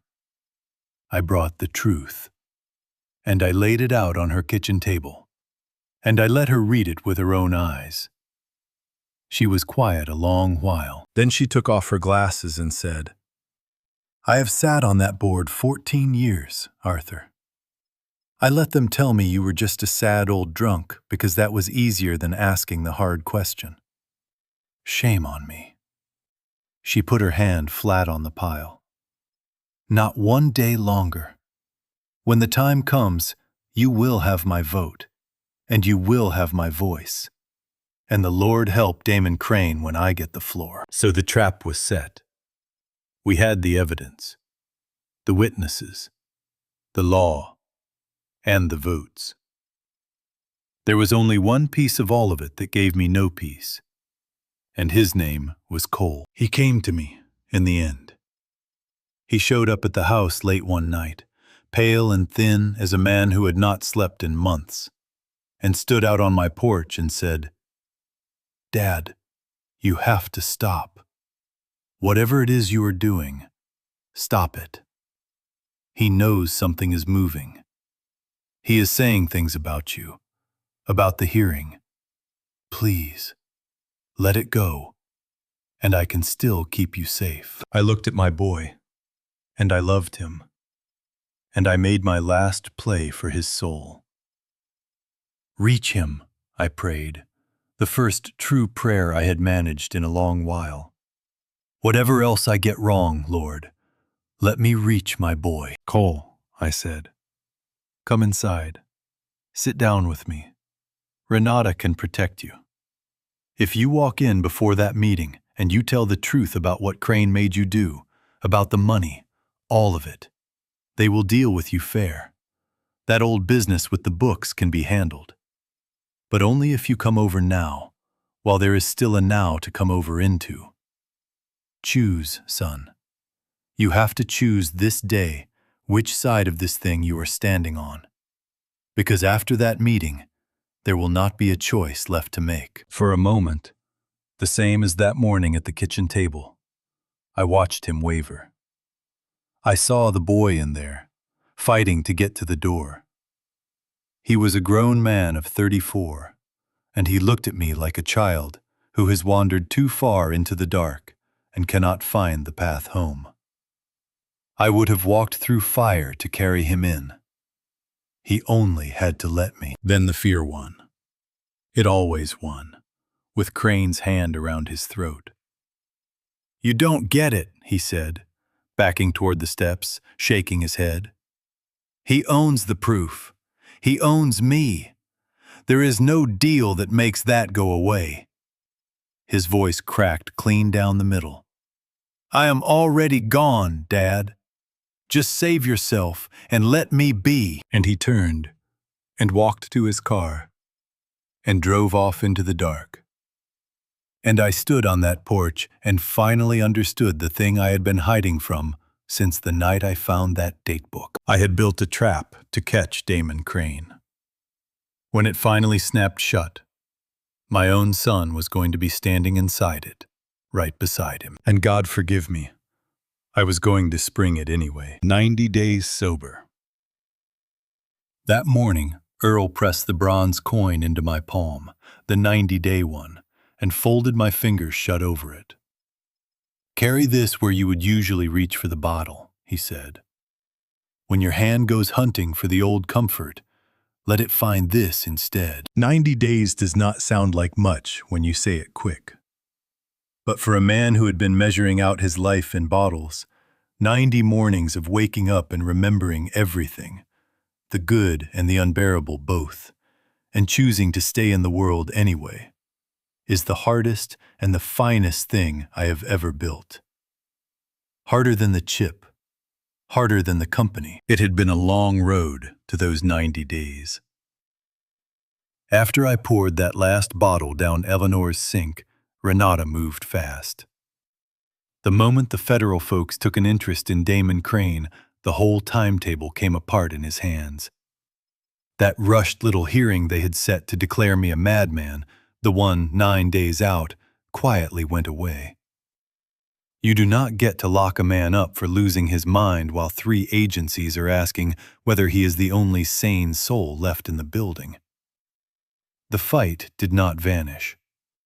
It only moved to the one room where it always had to end. The yearly meeting of the shareholders of Meridian Semiconductor.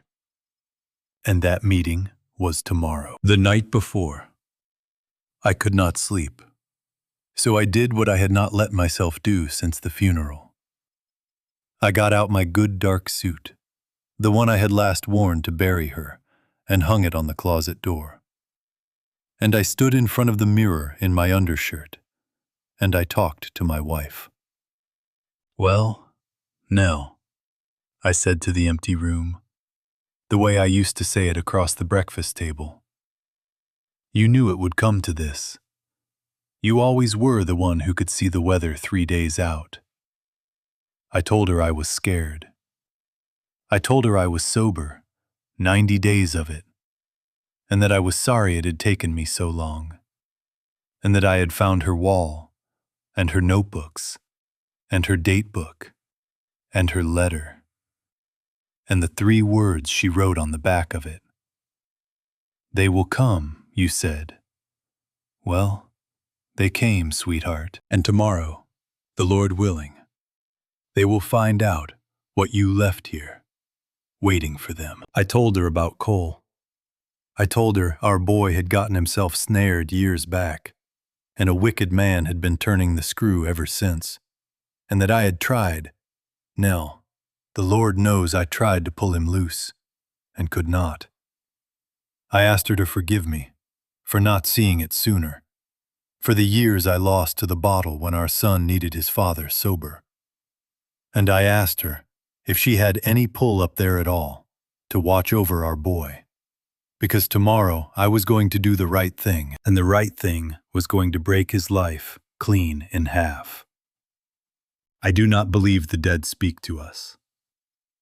But I will tell you that standing there, I felt something steady move into my chest, the way her hand used to settle on my shoulder when I worked myself into a state. I was not alone in that room. I will go to my own grave believing it. In the morning, I put that suit on slow, like a man strapping on armor.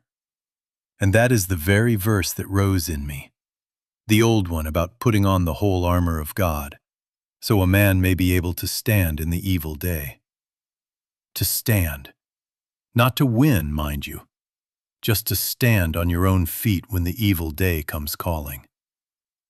I had spent a long time unable to stand at all. I buttoned that coat, and I stood. The others were already moving into place. Renata had her people and her boxes of evidence.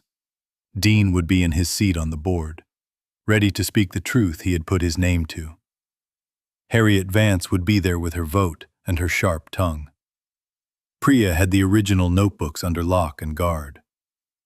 And somewhere out past all of it, quiet folks with badges under their coats were finding their seats in the back of a room that believed it was gathering only to do business. Mara had stayed the night. She would not leave me alone before a thing like this. And the truth is, I did not want her to.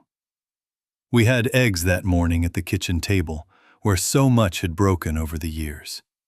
And for a little while, it was just a grandfather and his granddaughter. And the company and the courts and her father were all 1,000 miles away. She did not bring up coal. Neither did I. Some wounds you walk wide around when you have a hard day in front of you. But she knew. That girl is far too sharp not to know that what was about to land on Crane was going to land on her own daddy too. And she came anyway. She stood beside the old man and not the young one, and I do not believe I have ever been prouder of a soul, nor sorrier for what that choosing was costing her.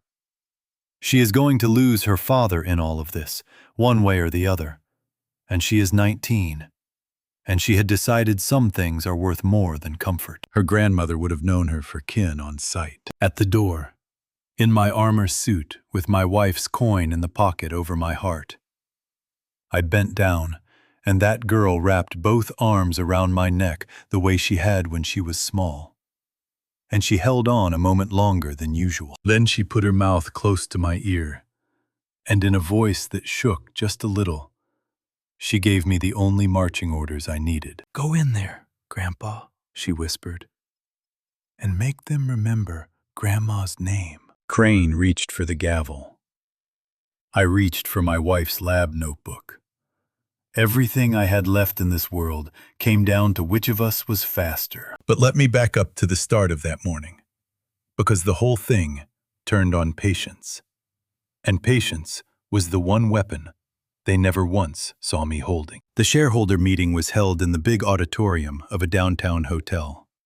The kind of room with a stage and a long table and rows of folding chairs filling with shareholders and lawyers and, off to one side, a handful of reporters Crane himself had invited, because a man that certain of winning wants a crowd to watch. I came in late and quiet, in my armor suit with Eleanor's coin over my heart, and took a seat in the very back row. They had not bothered to save me a place up front anymore. That suited me fine. The back row is a fine place to watch from. Cole was up on that stage at Crane's right hand, not looking at me. Dean sat at the table with his papers. Harriet Vance sat among the other board members, her face giving away not one thing. And Crane stood at the center of it all, tan and easy and smiling, the Savior come to lead us into the promised land. Here is the thing I had finally learned. The very thing Dean had whispered to me at the start of all this. Let them move first. So I sat on my hands while Damon Crane stood up before every shareholder and every camera and did exactly what I needed him to do. He committed, out loud, on the record. He told that room I was a sick old man who had to be relieved of his duties, for his own good and theirs. He called the vote to strip me of my standing, and hands went up, and it passed. And he smiled at me across all those rows. Then he laid out the deal. The strategic transaction, he called it. The sale of the company's core technology to a partner who would, his words, unlock tremendous value. He stood behind it. He vouched for it. He swore to that room that every piece of it was clean and legal and good for every soul holding stock. And he staked his whole shining reputation on it. Right there in the light, with the reporters writing every word. I let him. I let him build the gallows all the way to the top before I said a thing. Keep building, I thought, watching him swear to every lie of it. Build it good and tall. Whatsoever a man soweth, the good book says, that shall he also reap. I sat in the back and watched Damon Crane sow a whole field of it.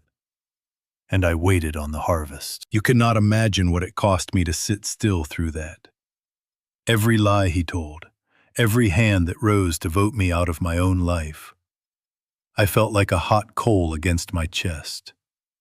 The old me would have come up swinging in the first 2 minutes and lost it all. The sober me sat there and breathed and let him hang himself one confident sentence at a time. 90 days had taught me how to wait. "All in favor of approving the transaction," Crane said, and reached for the gavel to bring it on home. That is when I stood up. "Mr. Chairman." My voice carried farther than I expected through that quiet. "Before you bang that hammer down, these shareholders ought to see something." Crane looked at me the way you look at a fly you were sure you had already swatted. "Art, you have been relieved. You do not have the floor." "Maybe not," I said, and I started down the aisle. Slow. An old man with a cloth-bound book in his hand. But I am still a shareholder, and these good people deserve to know what they are voting to sell. Because the man up on that stage is selling something that was never once his to sell. I laid the notebook on the table in front of the board, open to the first page, dated and signed in my own hand from a time when Damon Crane was still circling some other man's life. That is the original invention record for the very technology you just voted to give away. My handwriting, my dates, witnessed and notarized years back. The design is mine. It always was. And there is a paper somewhere in his stack that claims I signed it over to him.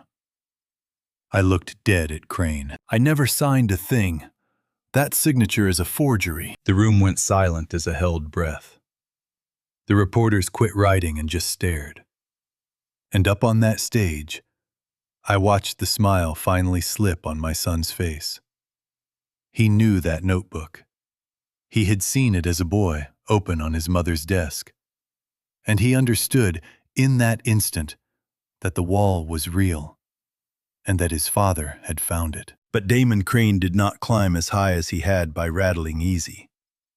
He let the silence hang a beat. Then he chuckled, warm and dismissive, and spread his hands to the room like a patient man humoring a confused one. "An old notebook and a wild accusation," he said. "How sad to watch.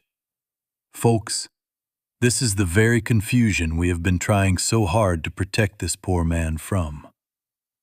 He smiled at me, and there were teeth in it now.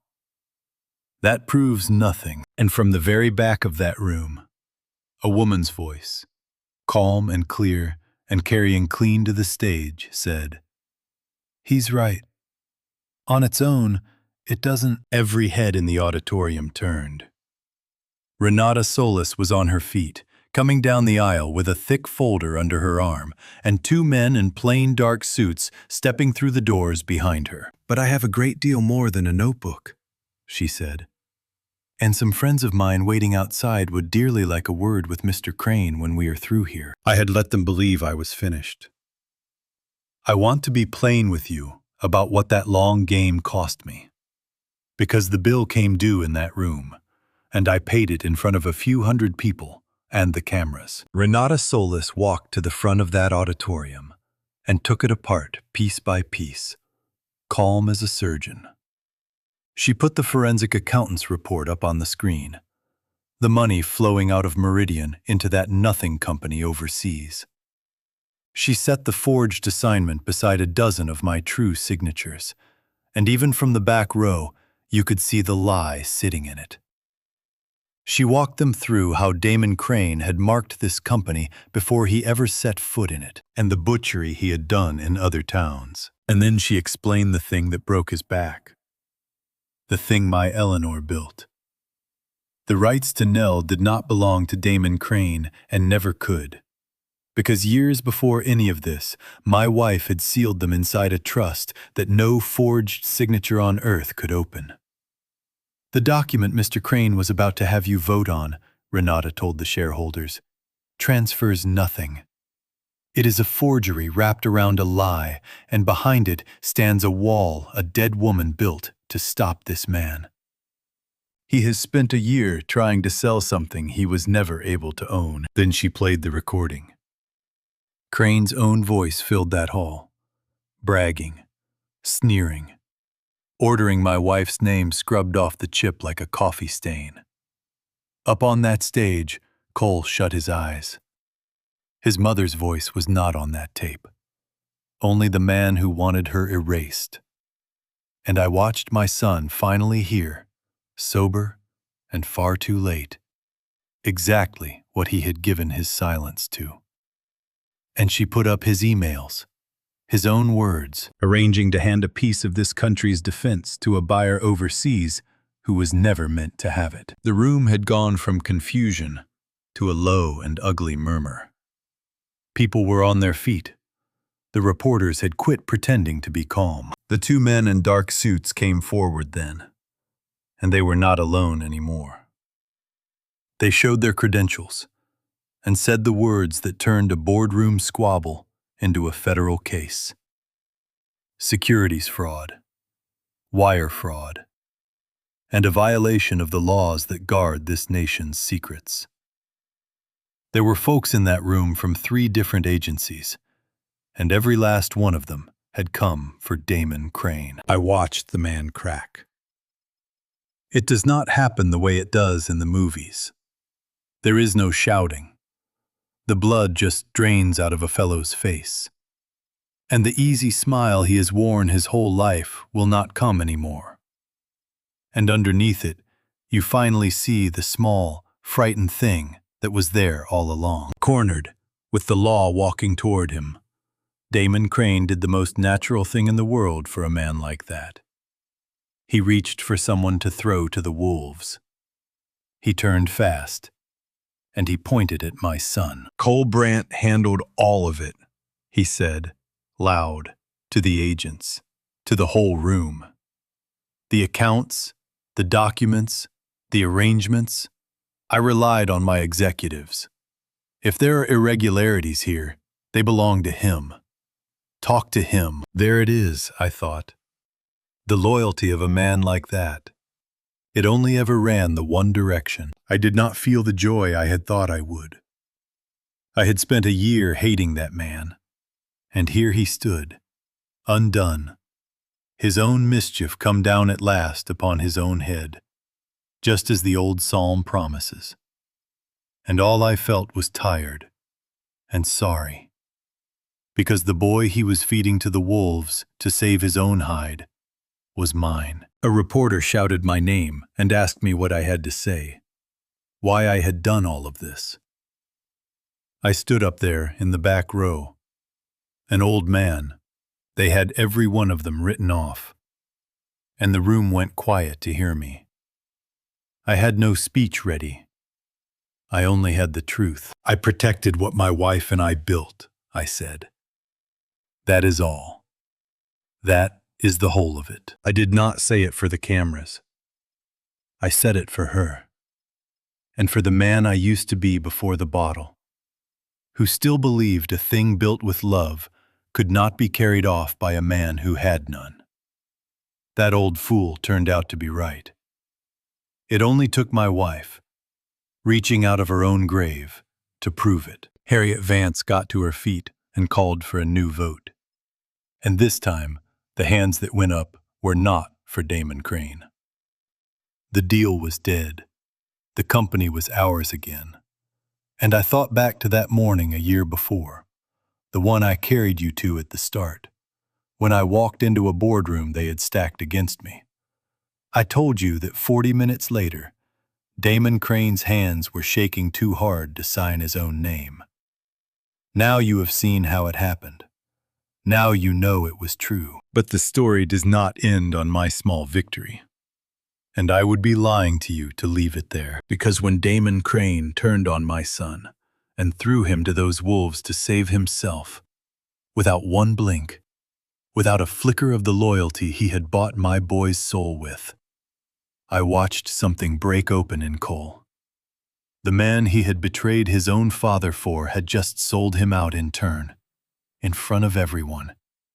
Easy as signing a check. And Cole turned his head, slow, and looked across that whole crowded room, past the agents and the cameras and the wreckage of his own life.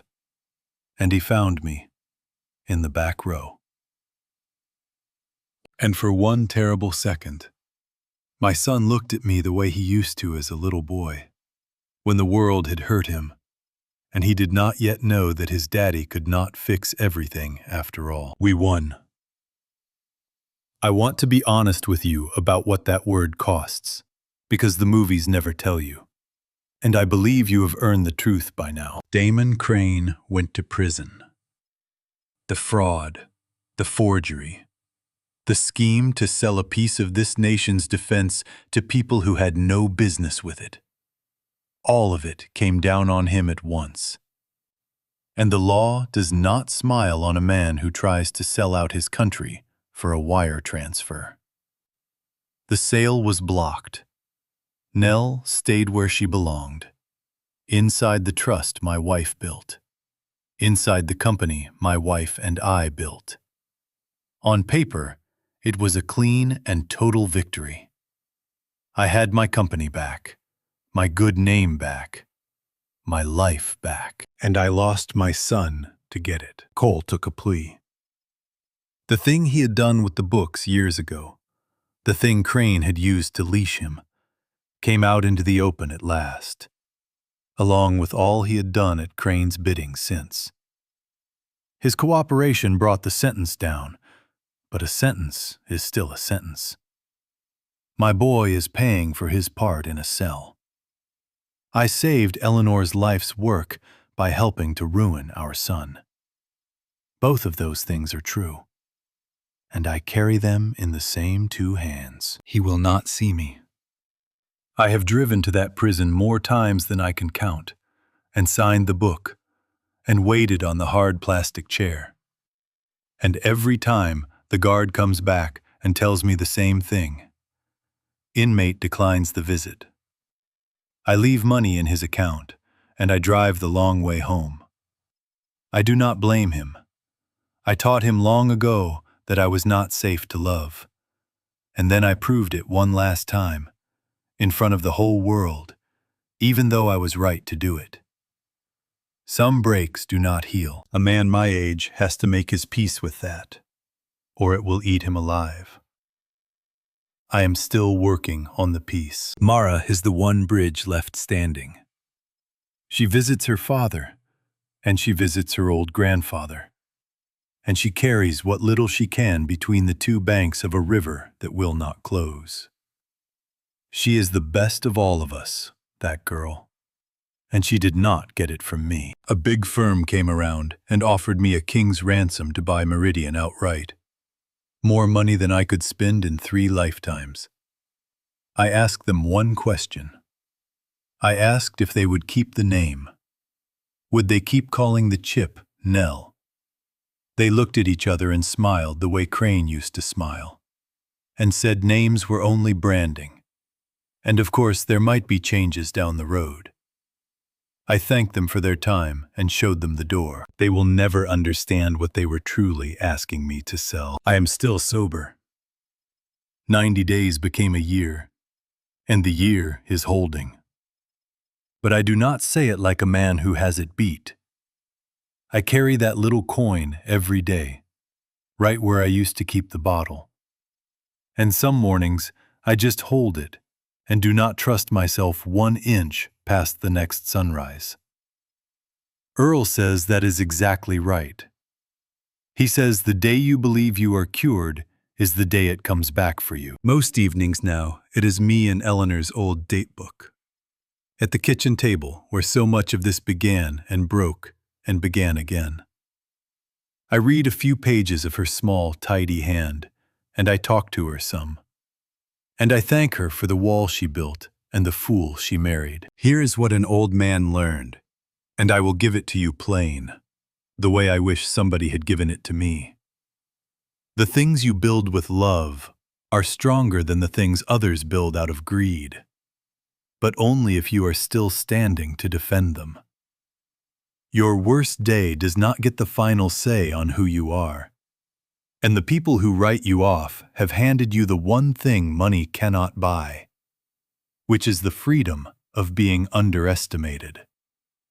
Eleanor knew all of that.